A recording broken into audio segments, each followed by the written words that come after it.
Ei, dragii mei, iată-ne din nou împreună. A trecut o săptămână, iar în ceea ce înseamnă etapele noastre sau lecțiile noastre, am ajuns la un moment destul de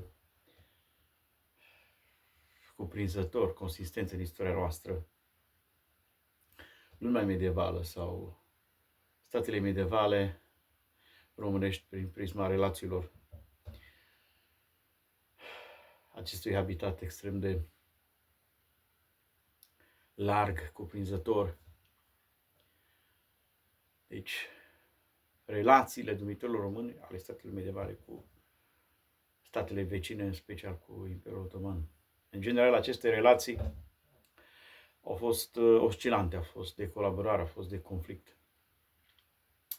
Ce trebuie reținut aici, cum știm cu toții, poziția pe care noi am avut-o și cine a definit întotdeauna, vorbind de la dormitorii care susțineau dependența față de aceste imperii, Imperiul Otoman, Imperiul Habsburg, Imperiul Țarist, și dormitorii care nu au acceptat niciodată supunerea.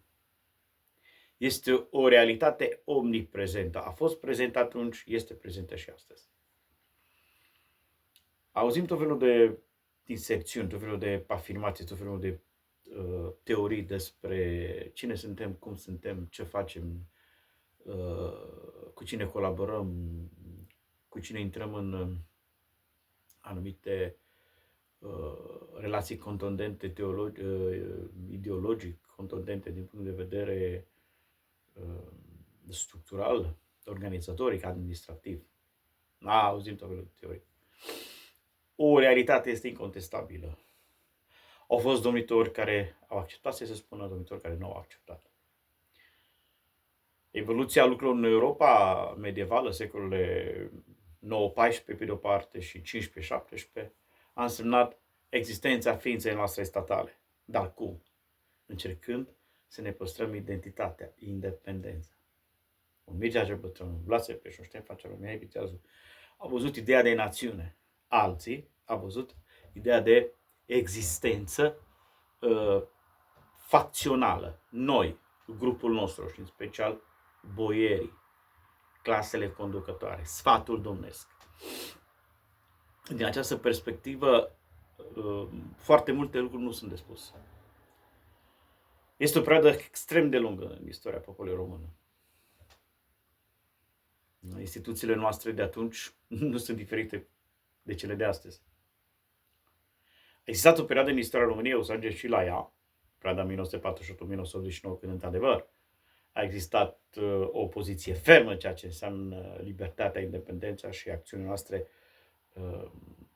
unilaterale, fără să depindem de nimeni. Atunci însă ne place să spunem că secolul XIX au fost transformate în pașalâcuri. Imperiul Otoman a reușit să domine acel spațiu foarte clar al Balcanilor, al răsăritului Europei. Istoricii subliniază că noi nu am fost transformați în pașalâcuri, nu ne-am supus de bunăvoie. Este mult mai josnic acest lucru.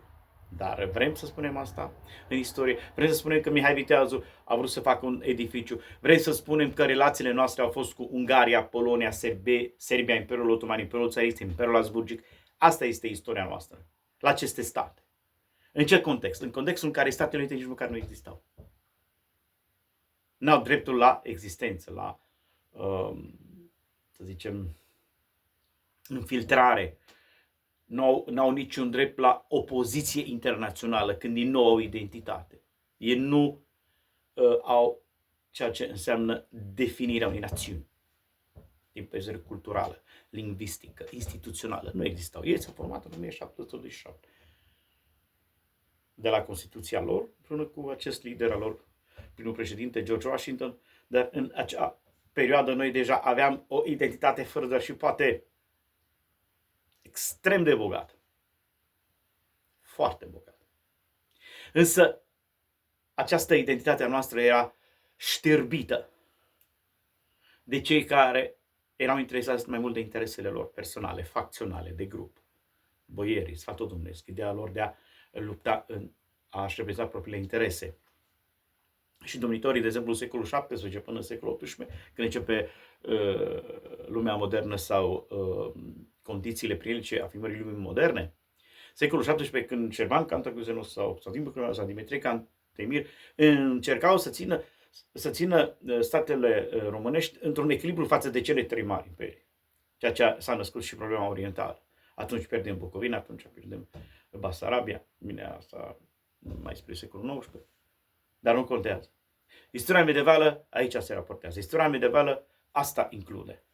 Ce suntem de fapt astăzi, ce am fost atunci și ce am fost întotdeauna. Ideea de a ne apăra, adică o parte din lideri apărau interesele naționale, iar cealaltă parte își apărau propriile interese. Departe de interesele unei națiuni. Ceea ce se întâmplă astăzi. Astăzi, Uniunea Europeană vă înveață să nu fiți români, să fiți europeni. Ori acest lucru nu se poate. De punct de vedere istoric nu există așa ceva. De punct de vedere istoric există națiuni.